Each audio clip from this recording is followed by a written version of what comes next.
Since I started getting into the cannabis business, it did occur to me that it would have made more sense to do cannabis first and stimulate the demand, but there was the problem of legalities. But it would be interesting to know whether legal weed increases ice cream sales. I'm Ben, the Ben and Jerry's guy, and we're introducing B3, which is Ben's Best Blends. It's a new cannabis brand.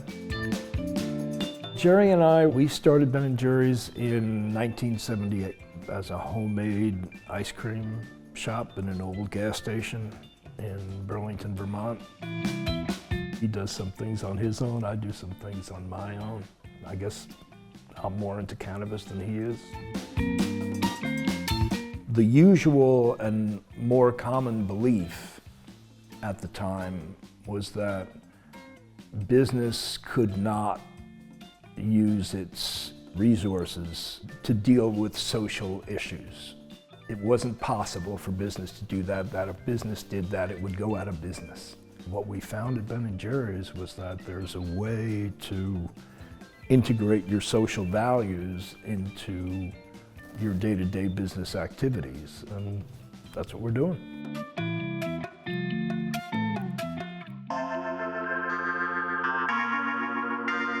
The idea for B3 came about when a friend of mine and I were sitting around a campfire smoking a J, and we were saying, you know, the problem with today's pot is it's just too strong. When we were in our college years, you know, that you would be able to spend a bunch of time smoking a J, that you could do it casually, you could pass it around amongst friends, and we wanted that experience. The idea just kind of stuck with me, and I just felt like I had to do it. It's an interesting structure. So B3, the parent organization, is registered with the state of Vermont as a nonprofit organization. And it's a licensor, so we license our formulas and our brand and our trademarks and our packaging to a licensee who then has the exclusive rights to it. B3, the parent company, gets a royalty. And we use those royalties to provide loans and grants to Black cannabis entrepreneurs, and also to support the Vermont Racial Justice Center and the Last Prisoner Project. Here in Vermont, Chris and Craig, C&C Higher Love, they're responsible for getting the product made and selling it and distributing it.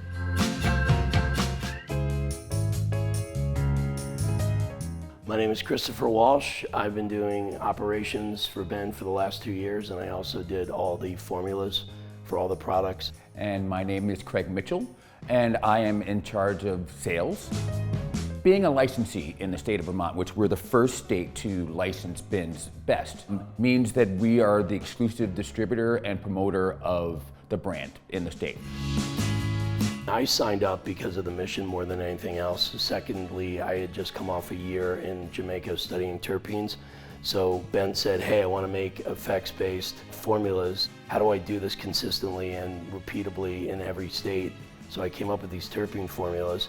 And as we're putting the ideology of our products out there, people are coming out of the woodwork saying, like, finally, I don't want 30% THC. You know, I want to treat this like my glass of wine.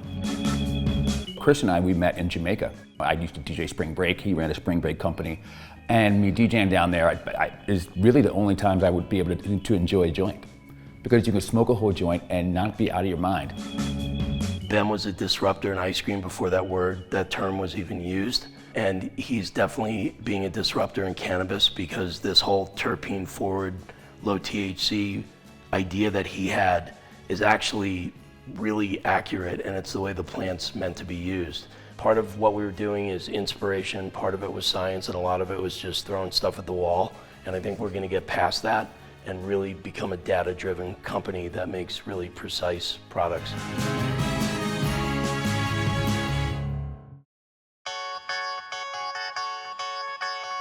We are in Brandon, Vermont, and this is Grassroots. Grassroots started about 10 years ago. It's a great space. It's got radiant floors. It's got plenty of space for us to expand into.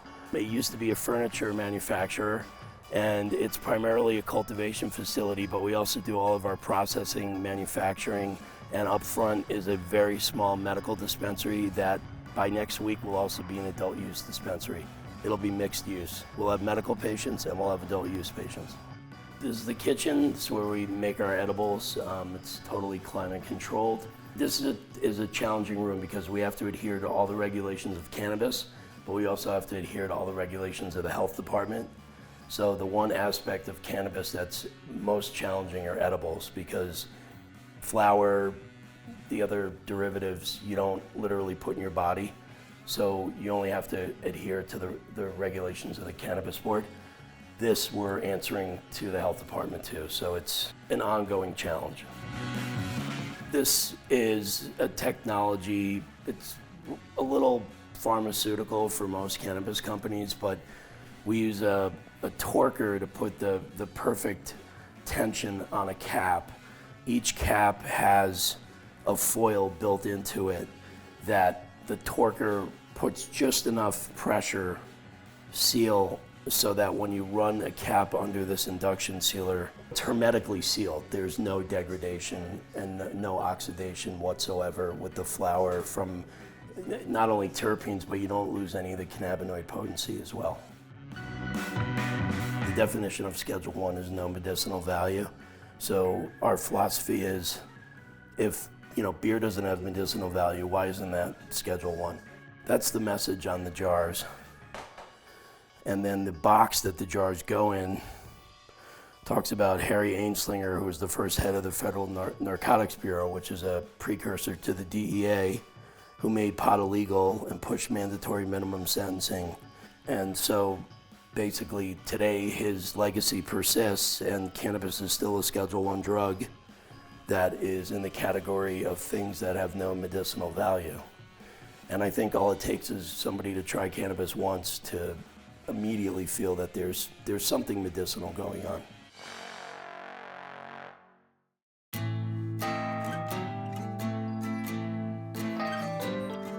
The problem in the industry is that it's mostly black people who ended up in jail for this product that's now legal, and yet it's mostly white people that are making the money off the legalized industry.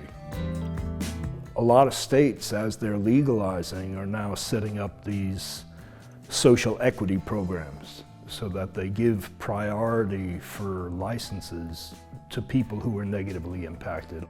But the problem is that because of all the discrimination against black people that's gone on in the banking industry, the real estate industry, education, housing, getting financing or jobs, many black people don't have the capital to actually start a business and use that license. And so we're trying to use our profits to provide capital for black cannabis entrepreneurs.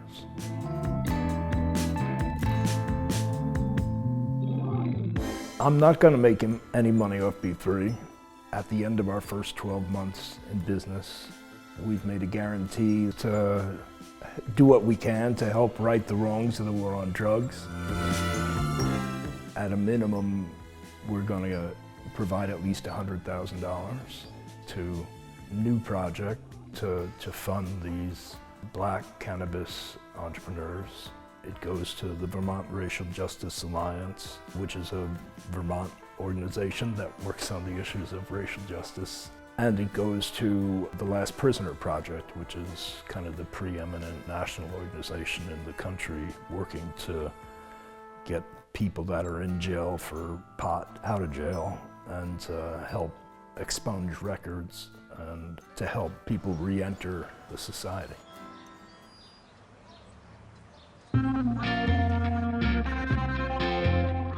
If we were wildly successful, the product would sell really well, and there'd be black cannabis entrepreneurs in most legal states that wanted to license this brand, and we would license it to them. We want to expand through black cannabis entrepreneurs that are owners. The way to do that is to license the brand. The idea is to provide the opportunity for black cannabis entrepreneurs to have equity.